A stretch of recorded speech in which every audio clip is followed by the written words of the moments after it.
because you're wired, you're neurologically wired, biologically wired to wake yourself up when you venture away from your values, because your values give your life purpose.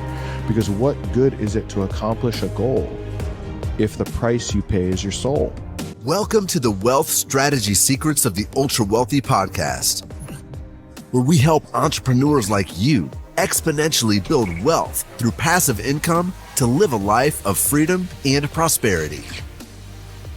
Are you tired of paying too much in taxes, gambling your future on the stock market, and want to learn about hidden strategies for making your money work for you? And now your host, Dave Wolcott, serial entrepreneur and author of the best-selling book, The Holistic Wealth Strategy.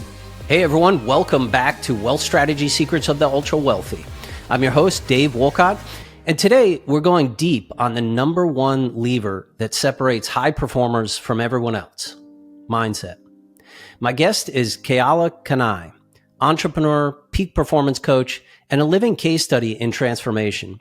He went from a minimum wage barista and 12 straight years of failed starts to building an 8-figure education company and exiting at 140 million, then dedicating his work to helping founders and investors unlock their next level. If you've ever felt stuck despite reading the books, hiring the coaches, and stacking skill sets, this conversation is for you. We unpack why skill set without mindset becomes a nightmare, why mindset without skill set is a fantasy, and how the science of values, axiology, quietly governs your time, energy, and money. You'll learn how to align vision, values, and goals so progress becomes inevitable instead of forced, and how to swap short-term motivation for durable inspiration. And hey, everyone, just a quick favor before we jump in. If this show has helped you think bigger or take action, please do us a favor and tap follow or leave a quick review on the show. It really helps us bring in world-class guests like Keala. All right, let's help you get congruent, inspired, and financially free. Here's my conversation with Keala Kanae. Keala, welcome to the show. Hey, brother. Thank you so much for having me, man. I really appreciate the opportunity to be here. 100%. Yeah. I've been looking forward to this discussion, and it's really interesting, right? Because as you know, we think we've got, we have many high performers in our audience. They're wealth builders, they're business builders, they're overachievers, and really have the pedal to the metal trying to take it next level. And the one common denominator, right, that everybody is really looking for to level up in the game that we're playing is, it really comes down to mindset. And this is why in my book, The Holistic Wealth Strategy, it's literally phase number one, because if you don't have your mindset right, you can't really achieve anything. And conversely, the only thing that's really holding you back from achieving, your complete vision is you yourself and how you're thinking and framing things. So excited to talk to you today and really help people kind of unlock maybe some things that they might be, sabotaging themselves in certain ways, not framing or thinking about things in the right way. And maybe you can give also, some tools and hacks and everything on how we can, leverage our mind to really get to that next level. So let's kick things off, Keala, and, tell us how you got here. I know you started with humble beginnings as a barista, and we might need to talk about espresso because that's one of my favorite things in life as well. But tell us how you got here today. You've had quite an amazing journey. Yeah, thanks, Dave. I appreciate it, man. And before I dive in, if you don't mind, I'd just like to encourage your audience to, leave a review wherever they're listening to the podcast.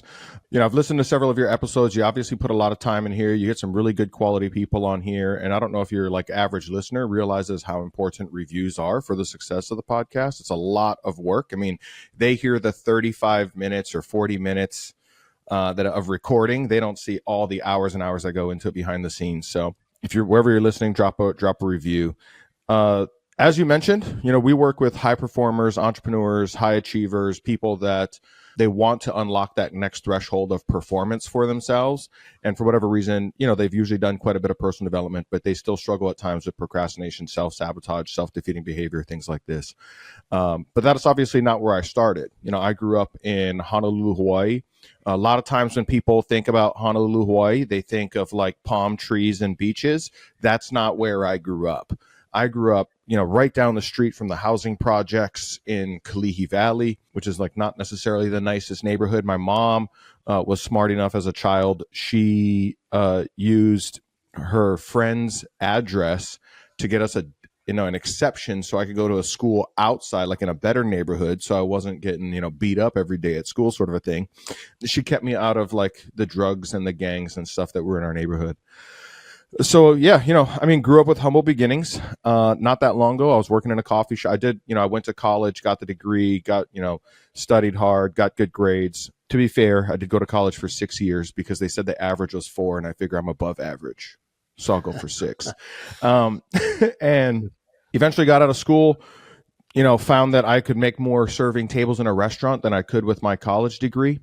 And so that's what I did for a while. And I ended up, I started several businesses. I actually started my first business the first year that I entered college, failed for 12 years. 12 years later, tried dozens of things, found myself working in a coffee shop for minimum wage, living in my mom's spare bedroom. And there was this kind of moment where I came home from a barbecue one day, and my girlfriend, I didn't know it at the time. I walk into this room. I'm living with some roommates at the time, and there's a stack of photographs on the bed. And I approached the bed like, what is this? And I pick up the stack of photographs, and it was a bunch of photographs ripped in half. And I'm sorting through this stack. There's probably about a dozen of them. And at the bottom of the stack was a note, and it said, "Picture me out of your life." And that's how my girlfriend of 4.5 years broke up with me. And fast forward about 2 weeks later, I had moved in with my mom because I couldn't afford the rent where I was. I'd moved back in with my mom. She hasn't answered any of my text messages, any of my emails, any of my phone calls, nothing. Like, I'm just left on red, so to speak. And there's this moment where I'm kind of, strolling up and down in the hallway of my mom's little 1,000 square foot apartment. And it kind of and I'm taking an inventory of everything going on in my life. And it finally just hits me. And it was a life-changing question. And the question was, what if it's me? What if it's not the Republicans and the Democrats and the politicians in my upline and my coworkers and my boss and my teacher and my family and my upbringing and all these different things? Like, what if it's just me? I'm the only common denominator. Like, I looked at every area of my life where I was failing, including that relationship. And the only thing that those things all had in common was me. And that's what got me into the world of like personal development. That's when I really start to take myself on and learn more about our own psychology, our human behavior, our neurology, our biology, our physiology, and how all those things come wire together to help us, unlock different thresholds of performance. I learned a few things there. I can share some of them on here. And I went from working in a coffee shop for minimum wage to making my first $1 million as an affiliate marketer, launched my own courses and coaching business. This is long before everybody and their brother and their dog and their neighbor was a course creator and a coach. And we took that to over 140 million in sales. And I exited that company last year. And now I just do the personal development, material with our clientele, because even when I was teaching and coaching affiliate marketing, and I'm sure you can relate, like, it was the people who were successful were never successful because they mastered the exact right skill. They were successful because they went through our mindset curriculum and they changed the way that they thought, behaved, and acted in their life. And as a result, they used the skill. And so when it comes to our philosophy is that success is the marriage of skill set and mindset. Skill set without mindset is a nightmare. You wake up every day and somebody else who's less talented than you has the life you want. And mindset without skill set is a fantasy. You can sing Kumbaya and light candles all you want, and visualize and make affirmations and vision boards. But if you don't have a high value skill that you deliver to the marketplace, well, then you're not going to build the wealth that you're, visualizing. And so these two things really come hand in hand. Yeah, that's great. What do you really think is holding most people back? I mean, obviously you had to go for this, transformational moment in your life to really get clarity and kind of move that through. And sadly, for a lot of people, that could be the loss of a loved one, really a significant health issue, right? That's kind of holding them back, where all of a sudden there's enough gravity that they say, I've got to change something, right? Something has got to change here.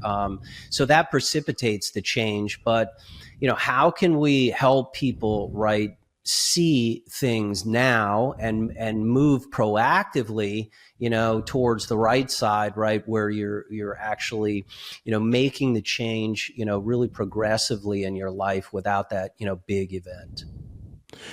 Yeah, I'm going to say some things likely in this podcast that are going to contradict the common narratives out there, and hopefully your audience appreciates that. Hopefully they didn't tune in so they could hear the same thing they already heard 100 times that hasn't worked. At the end of the day, of everything that I've studied, the single most powerful field of study that I've found over time is a field of study known as axiology. And so, and we'll dig into it here, but first off, what I would say is when you ask, like, what's the thing that holds people back? Or, what is like the single most powerful tool to help somebody step into, what they're truly capable of or reach their true potential? At the end of the day, we get in life exactly what we value. No more, no less. And if you can understand just one simple secret, that's the secret. You will only ever get in life what you value. That an axiology is the science of values. And so when I say values, I want to be clear. I'm not talking about, like, a lot of times people hear the word values and they think about things like, oh, I know my values are, it's, faith, family, fitness, fun, integrity, justice, fairness. Those are aspirational slogans, social ideals at best. From an axiological perspective, what we're talking about is meta values. And meta values are like the hidden underlying psychological phenomenon happening in the unconscious mind that's quietly governing all actions and inactions. And so we can see through the lens of axiology that every human being is driven by an unconscious set of values that not only filter their entire world around them, not only determine who they like and who they dislike, but more specifically to your conversation that your audience is here for, is it also determines how we manage our resources. And our primary resources are time, energy, and money. I'm sure you would agree that, like, wherever we invest our time, energy, and money will become our destiny. And so if we want to predict our future, discover what values are driving your behaviors. And so I'll give you a real simple example. We can zoom out real quick and kind of look at this at a macro level, which is usually the easiest way for somebody to understand it. And we'll zoom in on the micro level. So I would argue that no person lacks discipline and that procrastination is a good thing. That might sound odd. Okay. So let's take a hypothetical example of a husband and a wife. Okay, and I'm not saying that this is what a husband should be or what a wife should be, or that this is a husband's role in the household or a wife's role in the household. I'm not even saying the husband has to be a biological male and a wife has to be a biological female. We could stay away from all that, right? But let's just give a theoretical example, stereotypical example of a husband and wife in Western society. Husband wakes up every day. First thing on his mind is his business projects, people in the business, what's happening in the company. Next, if he's not thinking about that, he's thinking about being a better leader. So he's going to seminars, coaching programs, consultants, reading books, listening to podcasts, these sorts of things. If he's not doing that, he wants to focus on the family's wealth. So you'll find him in the evenings, sorting through their portfolio, reading about companies that might make a great investment, this sort of thing. If he's not doing that, he plays some golf. If he's not doing that, he finally makes some time for the kids. If he's not doing that, he makes some time for his wife. And if he's not doing that, he keeps saying that he wants to go to the gym and get in shape because his belly's hanging over his belt buckle from sitting behind a computer for years. But for whatever reason, he starts and stops and starts and stops and starts and stops and never follows through. And the wife, on the other hand, she wakes up in the morning, first thing on her mind is the kids. Kids after school programs, kids education, kids, sports, kids, tutoring, their health of the kids, well-being of the kids. It feels like her whole life revolves around the kids. And if she's not doing something with them, she wants to make, she'll make some time for art. She keeps saying she wants to have a successful business, but for the last decade, she started and stopped 100 things and nothing seems to take root. Well, if you take those two people to the mall and they hold hands and walk around the mall, They can be in the exact same environment, pass the exact same stores, see all the exact same people, sun shines down on them at the exact same temperature, but they'll have wildly different experiences. Husband's going to notice investment opportunities, locations that are available in the mall that might be a good place to open a franchise or something. He's going to notice when business books are on sale at the bookstore. She's going to notice her daughter's favorite clothing store is having a sale, school supplies are half off, soccer signups are coming to town. Like we filter our entire life existence through the lens of our unconscious values. Now, if you take that mom and she says that she wants to build a business, but she started and stopped for years now, you might think, oh, well, she doesn't have discipline. But she gets up on time every morning. She feeds the kids. She takes them to school. She goes to all the parent teacher conferences. She gets them to soccer practice on time. She's right there to get them a tutor when they're slipping behind in school. She's thinking about their future education, what they're going to be when they grow up, and these sorts of things. So she doesn't need to put that stuff in her calendar. She can remember it off the top of her head. She can remember what Jenny's score was in her soccer game 3 months ago. That's discipline. She's disciplined when it comes to the kids. That husband, as an example, when it comes to building the business, highly disciplined, shows up for his meetings on times, highly reliable in the business and this sort of thing. But tell him to go to the gym and he'll buy the shakes. He'll sign up for the gym. He'll hire the trainer. And then after he has leg day for the third time and can't get off the toilet, he quits. Right? So neither of them lack discipline. We're all disciplined. I've worked with tens of thousands of people now. Every single person I've worked with is disciplined. They're just disciplined in direct relationship to their values. And when they pursue something that is in contradiction to their values, which most often our goals are in contradiction to our values. So, or the goals that we struggle to achieve are in contradiction to our values. Now, when they try to achieve those goals, they're going to create symptoms. Those symptoms will include procrastination, hesitation, frustration, self-sabotage, imposter syndrome, and these are symptoms designed to wake us up to the fact that we are pursuing something that is incongruent with our values. Because what we value most is where when we fulfill our values, we have fulfillment. Fulfillment comes from filling full our values. Alignment comes from living aligned with our values. And so I'll make this important distinction. When we're pursuing something that we truly value, we have inspiration. The etymology of the word means from the spirit within. Some might even call that spirit within the soul. And so when we have inspiration, we are called from within to go do the thing. That's why nobody has to wake up that mom and tell her to go take the kids to school. That's why nobody has to tell the husband to go work on his business. He just does it. They're inspired. When we lack inspiration, we try to rely on motivation. And motivation is an external force to hold us accountable to do the thing. Motivation doesn't last, and we all know it. That's why Zig Ziglar said motivation is like taking a bath. You got to do it daily. Sort of a thing.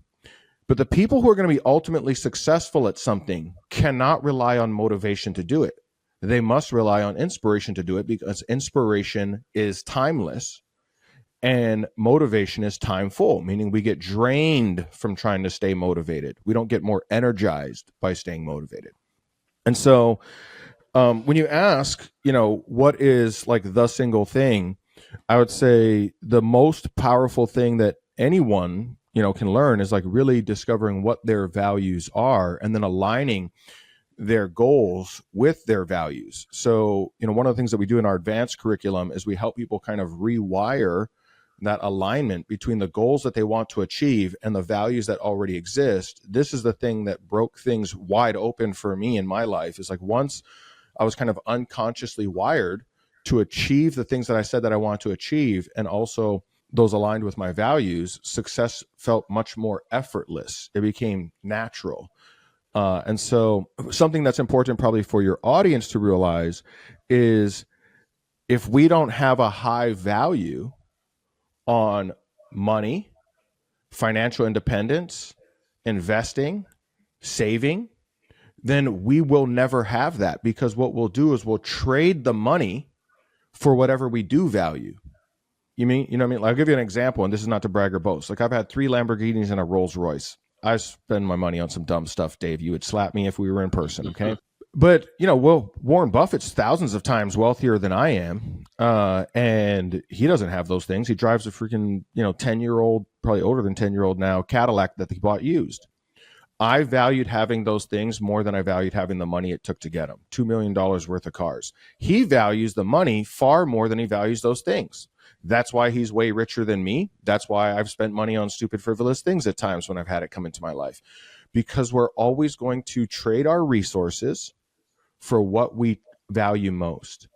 The challenge is that most people, 99.9999%, are judging themselves or beating themselves. They're trying to live up to an external set of values, willed upon them from childhood by our mother, father, brother, sister, teacher, preacher, institutions, media, social media, government, and all these outside voices that tell us who we ought to be, supposed to be, need to be, have to be in order to be successful. And then we judge ourselves and beat ourselves up and undermine ourselves, ridicule ourselves, and destroy our self-esteem because we're not who we think we ought to be, rather than loving ourselves for who we're born to be. And so most people will spend their entire life chasing who they think they're supposed to be at the sacrifice of who they're born to be. And it said differently, most people will spend their entire life living a lie. So where would you tie vision into that in terms of values, goals? Where does vision fit into that for you and your framework? A beautiful question. So when we adhere to our values, when we operate from our values, we automatically unlock vision. So as an example, if I were to ask that wife, what's your vision for your business? She wouldn't be able to think more than maybe a day or a week or a month out, right?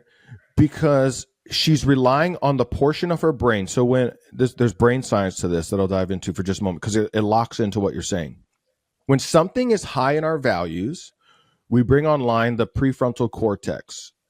So prefrontal cortex is the thing that separates us from every other species on Earth. So this is where all of our focus, all of our attention, most of our creative thinking, our problem solving comes from. This is the reason that we ask ourselves, who am I? Why am I here? What am I here to do in life? Is there a God? So sometimes people will say, higher self and lower self. Well, higher self is a portion of the brain. It's called the prefrontal cortex. Now, when something is low in our values, we stimulate the subcortical brain, the amygdala, the survival portion of the brain. Right. So that is designed to have a false bias. So in other words, it's designed to assume that something is bad or a predator. That's because it's the survival mechanism of the brain. It's designed to assume the worst in advance, because that's how you survive. Right. If you're a hunter gatherer and you're out gathering food and you hear a rustle in the bushes, your brain is wired to assume that rustle in the bushes is a predator, so that you run away and maybe you miss a meal. Because if you were wired to assume that was prey in the bushes, well, then you would approach it. And if it were a predator, you would become the meal. And so when something is low in our values, the subcortical brain comes online, the amygdala comes online. And when the amygdala is online, it is very absolute. So it separates the world into good, bad, right, wrong, right? Prefrontal cortex, we can see, when we think from our higher brain, we can see that, nothing is good or bad. It's like a bit of both, right? Like biggest challenges we've gone through in our life also helped us become who we are today. These sorts of things. So when something is low in our values, we stimulate the amygdala. The amygdala wants only pleasure, no pain. So it wants the benefit without the drawback. In other words, in the example of your audience, it would want the wealth without the sacrifice of immediate gratification that it takes to get it, right? So amygdala thinking is not long-term thinking. It is instantaneous, in the moment thinking. Prefrontal cortex, when we're operating by our highest values, we will endure pain and pleasure in equal proportion in order to make manifest the thing. So that husband will endure pain and pleasure to make manifest his business. That wife will endure pain and pleasure in raising children. You have 4 kids. Would you agree that raising children is both painful and pleasureful? Absolutely. But you do it because you value them. Yeah. And somebody listening might think, well, of course he values them. He's a parent. Well, there's parents that give up their kids. There's parents that abandon their kids. There's parents that have, taken their children's lives. So it's not true that just parents do that. It's true. What's true is that you do it for whatever reason because you value it. So when you ask the question, where does vision come in? If we are pursuing something that's in conflict with our values, we won't have vision because we're stimulating the lower portion of the brain that operates from day to day, week to week, month to month, moment to moment. When we're pursuing something that we truly value, we unlock vision. He has a vision for his company. That mom has a vision for her children. When you ask her about those children, she can already start to see what she thinks that Jenny's going to be when she grows up. She knows what Johnny's favorite things are in life, and she has an idea of what roles might be successful, what might be good for him in society when he becomes an adult. She has a vision for her family, but she'll not have one for her business, not until she shifts her values around. He can have a vision for his business, but he'll never have a vision about he'll have a fantasy about having a 6-pack and being in shape, but he lacks vision for actually going to the gym and doing the hard work because subcortical brain wants the benefit. He wants the 6-pack. He wants, to look in the mirror and feel good, but without the sacrifice of actually, sacrificing meals and going to the gym. That's why most people will pay tens of thousands of dollars for a surgery rather than just eating right and exercising. Hey, it's Dave Wolcott here. Let me ask you something. Are you tired of the same old financial advice that leaves you spinning your wheels? If you're ready to discover the real secrets the ultra wealthy use to build unstoppable wealth, then I've got something just for you. My new book, The Holistic Wealth Strategy, is your ticket to learning the proven strategies that the top 1% don't want you to know. This book isn't just about money. It's about building a life of purpose, freedom, and lasting impact. And I want to give you a free copy. Visit holisticwealthstrategy.com and get yours today. It's time to level up your financial game and create the future you deserve. So if you were to put together vision, values, goals, right? And someone is then kind of working through resources, right, in the day-to-day, right? So we talked about, time, energy, and money. And oftentimes I find that those can be in conflict with one another. So, let's say, for example, you have a, maybe a significant health issue or something you're actually trying to work through. Maybe it's even an elective a surgery to help optimize your health. So you're going to go through a short-term amount of loss of pain. You're going to probably have some loss of focus. You might lose some energy. You're going to spend some money to kind of go through that. But at the end of, 90 days, let's say, you're hoping to come out, on the other side. Or another example could be, oftentimes people have at work, you're working towards a deadline for a particular project. You're exiting your business, right? You're working, kind of round the clock. So therefore you can't give to those things that you do value, like maybe your family and your health, kind of take a hit during that period. So how do you recommend people really, have clarity around how you balance some of these competing interests around things that you do value the most? Yeah, so beautiful question. The assumption hidden inside of the question is that values are conscious. So your question is essentially, how do you balance competing values or competing interests? And so one of the things you mentioned as an example is like when I'm exiting the business, like I'm working round the clock, right? I still work round the clock. We're working on a project right now. Today will be day 17 of me putting in probably a 15 to 16 hour day, easy, outside of this podcast.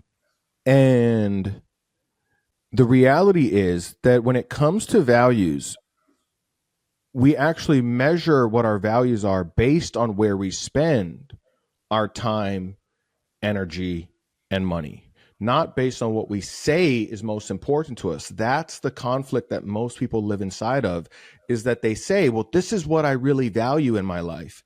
But if I go and look at where they spend their time, energy, and their money, that's not reflective of what they say that they value. And that's the inherent contradiction. That's where we hang ourselves on the cross, right? Or we undermine ourselves, or we beat ourselves up because we judge ourselves for who we think we're supposed to be rather than who we are. So authentic living. So, as an example, like, I work like a madman, to be honest, right? I love what I do. I love building businesses. If you were to pull me out of my life and say, Keala, here's $50 million. You can retire. You can go on vacation for the rest of your life. You got more than enough money for you to, live out your days beautifully, but you can never build a business again. That would be my definition of hell. Yeah. That's retirement. Right? And it's why so many people who do retire, end up they hate it, expiring early, right? Or they go back to work. Yeah, it's because you lose purpose, right? And I also think, right, what's deeper that a lot of people are looking for, especially high performers, right, is creating freedom in our lives, right? So what you just talked about, right, is really freedom of purpose, right? You want to wake up every day and be, fascinated and motivated about the work you're doing. So like, that's why a 15-hour day doesn't even seem like work. It's like a hobby. It's fun, right? You're totally engrossed in it because you have purpose. But other times, there's folks out there that have been in a job for 20 years and can't seem to get out because it's kind of like the golden handcuffs. I've got the 401k, I've got the paycheck, I've got to pay the mortgage and the rent, right? But so they're looking for that freedom. And then also with money, right, we can create freedom of money by creating passive income, right, by investing in passive assets that provide us with that mailbox type money that's coming in while we sleep. So now we can start to, live our life and not always have to be, working for it and be active for it. So I think the freedom component is a really big one. And, as I think about that in the construct of what you're saying, I value freedom really high. And I would suspect that a lot of our audience and high performers out there also really value freedom. Yeah, and it shows, because that's why you invest for passive income, right? Is so that you have that freedom. You mentioned something, and I literally got chicken skin as you were mentioning it, because you mentioned purpose. And you mentioned, I don't remember exactly the words that you said, but essentially it was that, like, freedom is doing the thing that you love to do, right? So there's a quote, I'm going to kind of probably, butcher it just a little bit, but it's something to the extent, the master in the art of living makes little distinction between his work and his play, his labor and his leisure, his mind and his body. He hardly knows which is which. It's James Michner. Yeah. And so when we are living congruent with our values, that's what we unlock. So our values are a window into our soul and into our purpose for our life. So when we're pursuing the thing that we feel is most valuable, that's actually where we feel the most purposeful. So that mom, when she's taking care of her kids, when she's being there for Johnny, when he's getting bullied in school, right? Like, she might be frustrated with it. She might be angered by it. She's going to have all these different emotions around it, but it feels like she's living her purpose, whether she realizes it or not.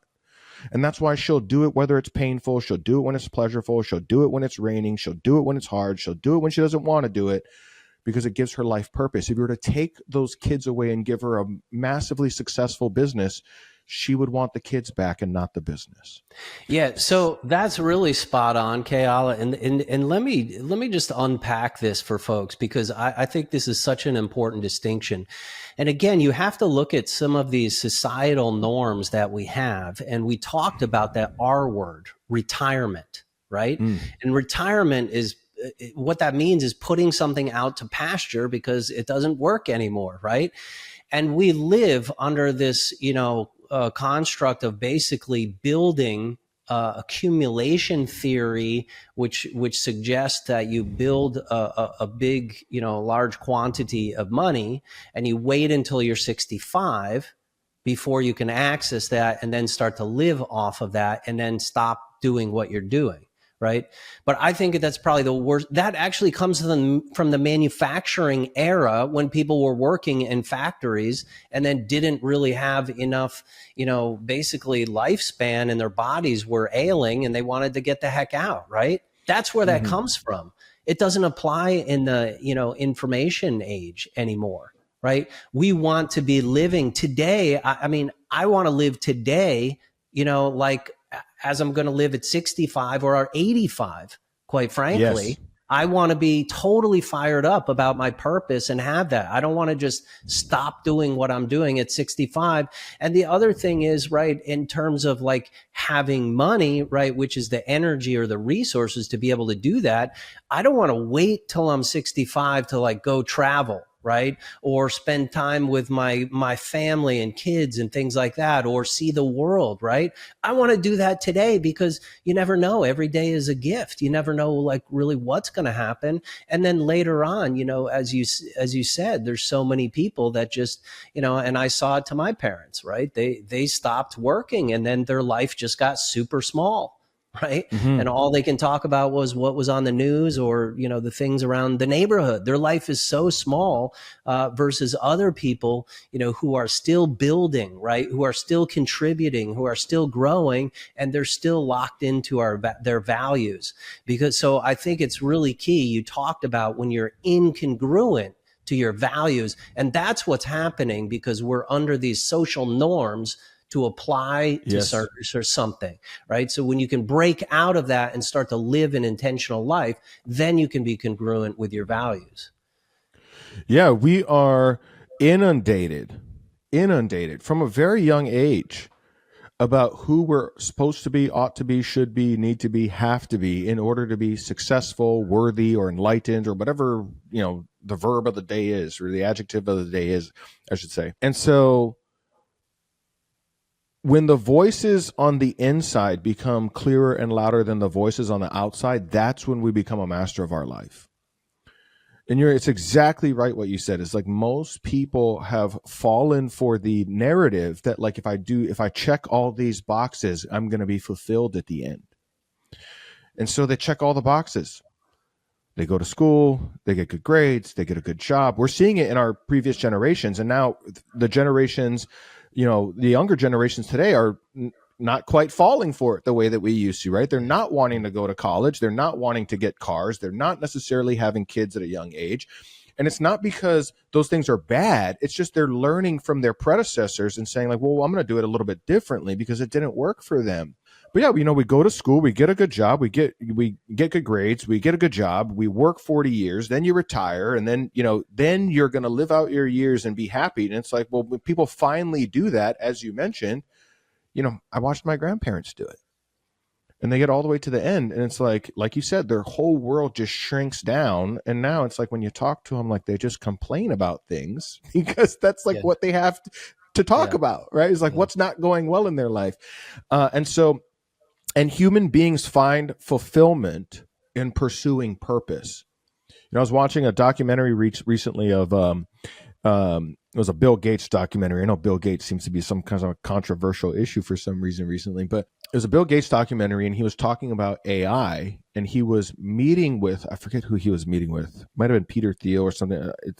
This was about 6 months ago or so I forget, but he was meeting with somebody, and he was talking about like, as AI takes jobs away, what does that mean for human beings and their sense of purpose in life?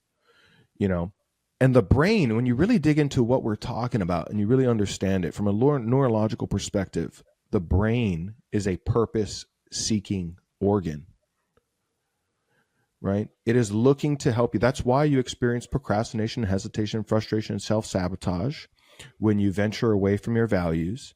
And that's why you awaken inspiration, poise, precision, power, vision, alignment, determination, discipline, and fulfillment when you pursue your values. It's because you're wired, you're neurologically wired, biologically wired to wake yourself up when you venture away from your values, because your values give your life purpose.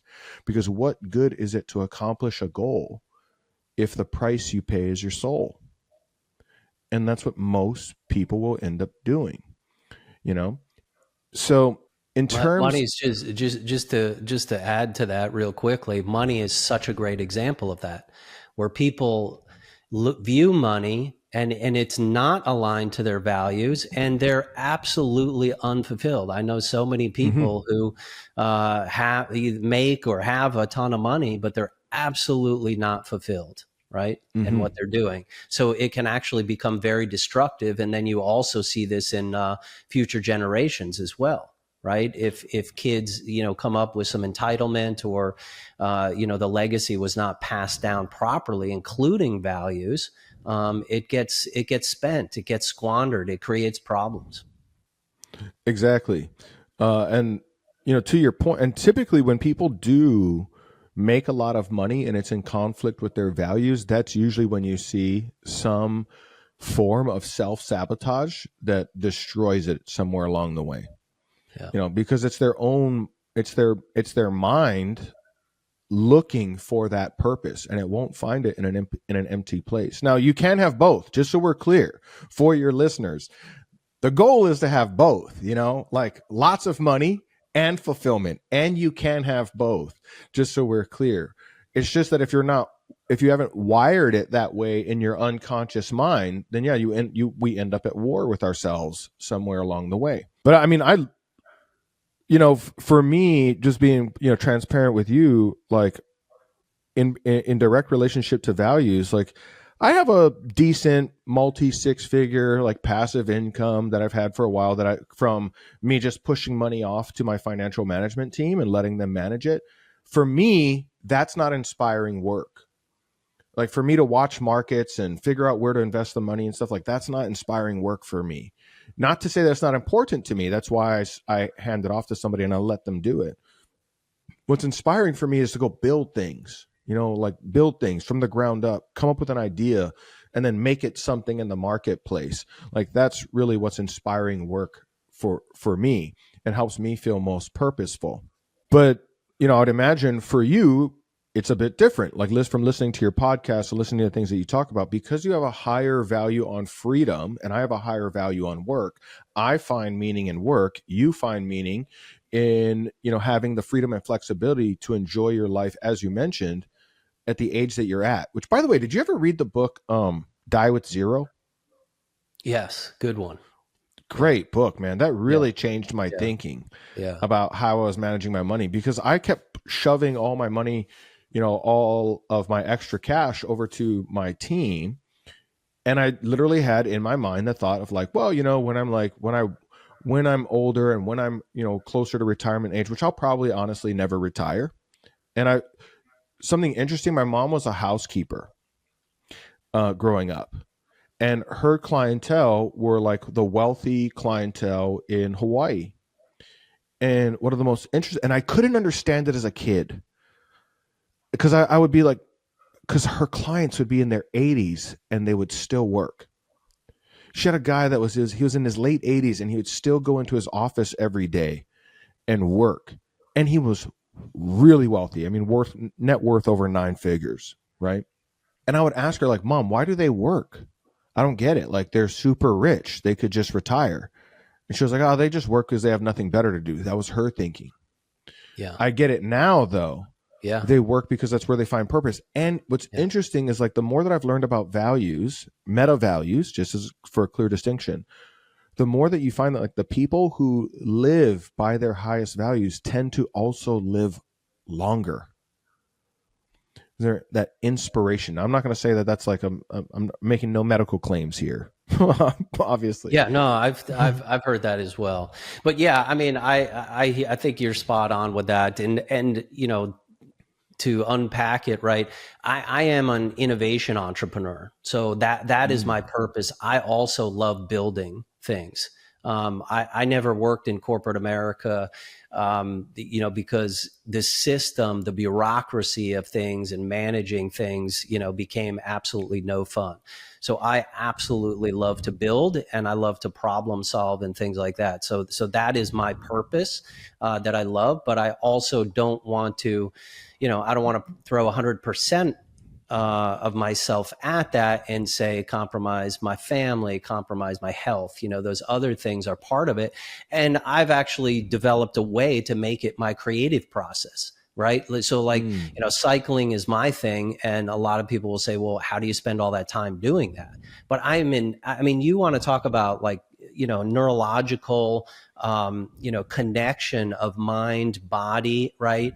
It is no better than when you're exercising, you're in a peak state, and the things that you come up with, right, that you can do, right, you're in a powerful state, a state of confidence, of problem solving, innovating, and everything. So that's actually part of my creative process that I think actually fuels, all the things else that I do in my life, right? Those other dimensions, and we like to call that really holistic wealth, right? Do you, when you're working out, so when you're cycling as an example, do you kind of enter into like a meditative state? Completely. We're in like, you're just unconsciously cycling, but you're conscious. Yeah, I have no like, idea. A lot of people complain about the roads and the route and everything. I'm like, we could go over the same route all the time because I'm completely focused on what I'm doing. Yeah. Yeah, I find the same thing like when I go to the gym. It's like some of my best thinking happens either in the shower, which I'm sure you've probably experienced before, and in the gym, right? Because like my body is fully immersed in what I'm doing, and I can give my mind the freedom to just roam and come up with and ideate. And so I'm with you on that. What is an innovation entrepreneur, if you don't mind me asking, to clarify? Yeah, I think there's a study by one of the universities or something that's out there, and they talk about basically 4 different types of entrepreneurs. So an innovation entrepreneur would be someone who is doing that, is really solving problems, right? Creating value, creating new solutions into the marketplace, which is essentially, the way I've approached business, and our business is trying to help people solve problems of wealth.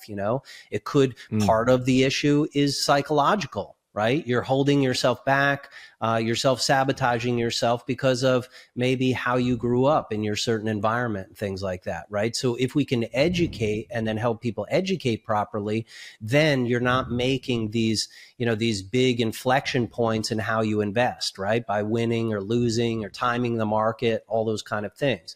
We're also trying to provide education to help people access alternative assets that most people thought were not even available to them before, right? Or how to do advanced tax strategies, right? To really minimize, your taxes, which most people thought, hey, I didn't really know that was possible. I just have to pay my taxes, right? But once you understand it, you can do that. And we have all kinds of the software we're building, is going to help people measure and manage their finances, because just like when you get on a scale, right?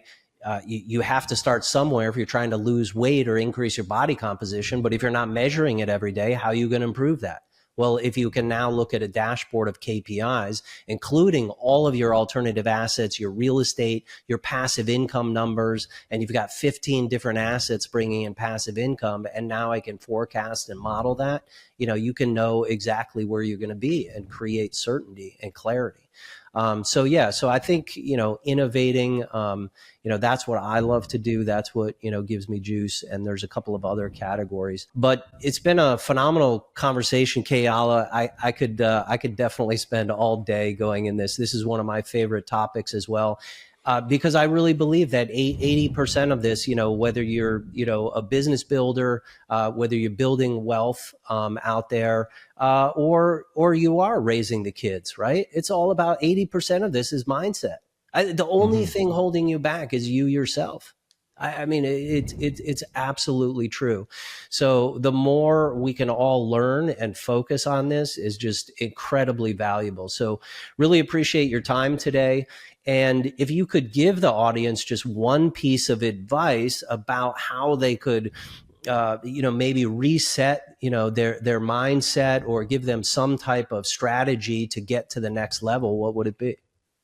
Yeah, there's a lot of things that we can talk about on the topic of mindset. Like, we didn't even scratch the surface on, like, traumas and all these things. But the number one thing that we do with our clients is help them get crystal clear about what their meta values are, and then tie their meta values to the goals that they find most inspiring in their life.